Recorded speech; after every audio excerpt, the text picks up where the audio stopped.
Assalamualaikum warahmatullahi wabarakatuh. Kami dari kelompok 6 yang berisikan anggota yaitu Fauzan Al-Amin Harahap, Hairunisa Ini Putri, dan Rizka Aulia Puspita. Zona Asiatis merupakan persebaran fauna di kawasan barat Indonesia yang banyak dipengaruhi oleh fauna dari wilayah benua Asia. Terdapat garis Wallace yang membatasi antara zona Asiatis dengan zona peralihan, yang dimana Wallace kemudian membagi wilayah khusus tersebut dari timur Filipina, melewati Selat Makassar dan antara Bali dan Lombok. Di wilayah ini terdapat banyak hewan menyusui, hewan tidak berkantung, memiliki beragam jenis kera, memiliki banyak jenis kucing dan anjing, dan juga jenis ikan tawar yang banyak. Tapir Asia merupakan salah satu jenis fauna zona Indonesia bagian barat. Sejumlah kawasan yang menjadi habitat tapir Asia meliputi hutan, padang rumput, dan daerah lahan basah di Asia Tenggara. Di Indonesia, kijang dapat ditemukan di Sumatera, Bangka Belitung, Kepulauan Riau, Jawa, Bali, dan Kalimantan. Satwa asli Indonesia ini menyukai habitat hutan tropika yang memiliki aneka vegetasi, padang rumput, sabana, dan hutan meranggas. Selanjutnya siamang. Siamang merupakan kera hitam yang berlengan panjang dan hidup pada pohon-pohonan. Siamang tidak memiliki ekor dan tidak memiliki postur tubuh yang kurang tegak. Siamang banyak hidup di Asia Tenggara. Mereka juga banyak ditemukan di beberapa tempat seperti Semenanjung Malaysia dan juga Sumatera. Selanjutnya ada babi hutan. Babi hutan juga termasuk hewan Asiatis. Babi hutan memiliki ukuran yang besar dengan berat dapat mencapai 200 kg. Kancil merupakan hewan yang menyebar di Asia Tenggara hingga ke Sumatera dan Kalimantan, di mana salah satu jenis pelanduk terkecil di dunia. Salah satu hewan Asiatis ini memiliki panjang tubuh sekitar 20-25 cm dengan kepala berbentuk segitiga, punggung melengkung, dan tubuh bulat dengan bagian belakang lebih tinggi.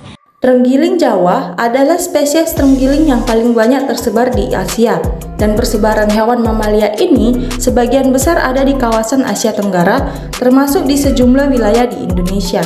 Terenggiling merupakan pemakan semut bersisik yang merupakan juga hewan mamalia dari ordo Polydonta.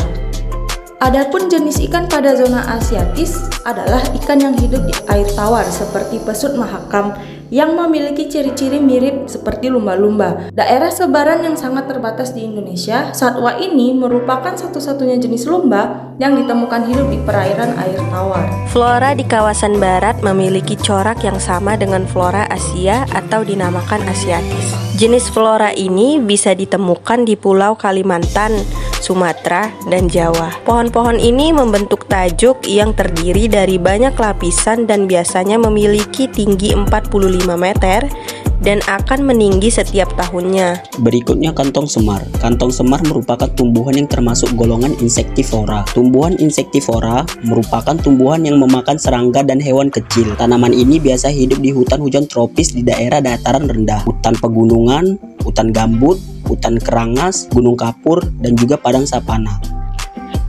Flora selanjutnya yaitu pohon cengkeh. Cengkeh ditanam terutama di Indonesia dan juga Madagaskar. Selain itu, cengkeh umumnya memiliki musim panen yang bervariasi di negara-negara penghasilnya. Selanjutnya Rafflesia Arnold yang merupakan tanaman asli yang berasal dari Sumatera dan Kalimantan. Disebut juga dengan Puspanusa, yang dimana adalah sebuah tumbuhan berbunga yang semua spesiesnya hidup sebagai parasit. Selanjutnya ada anggrek serat, adalah salah satu tumbuhan endemik di Indonesia. Anggrek serat memiliki bentuk akar yang unik, yaitu seperti tumbuhan paku sarang burung. Mawar juga salah satu flora Asiatis, yaitu tumbuhan perdu, pohonnya berduri, bunganya berbau wangi dan berwarna indah, terdiri atas daun bunga yang bersusun. Mawar bisa tumbuh subur di daerah beriklim sedang, walaupun beberapa dapat tumbuh di daerah beriklim subtropis hingga daerah beriklim tropis. Spesies melati yang berasal dari Asia Selatan yaitu di India, Myanmar, dan Sri Lanka. Nah, pada daerah subtropis, bunga melati biasanya akan mekar selama musim panas dan musim semi. Baiklah, tadi beberapa fauna dan flora yang termasuk ke dalam zona Asiatis. Video ini dibuat untuk memenuhi mata kuliah biodiversitas dengan dosen pengampu Ibu Kartika Manalu MPD. Thank you for watching. Terima kasih telah menyimak video ini hingga akhir. Wassalamualaikum warahmatullahi wabarakatuh.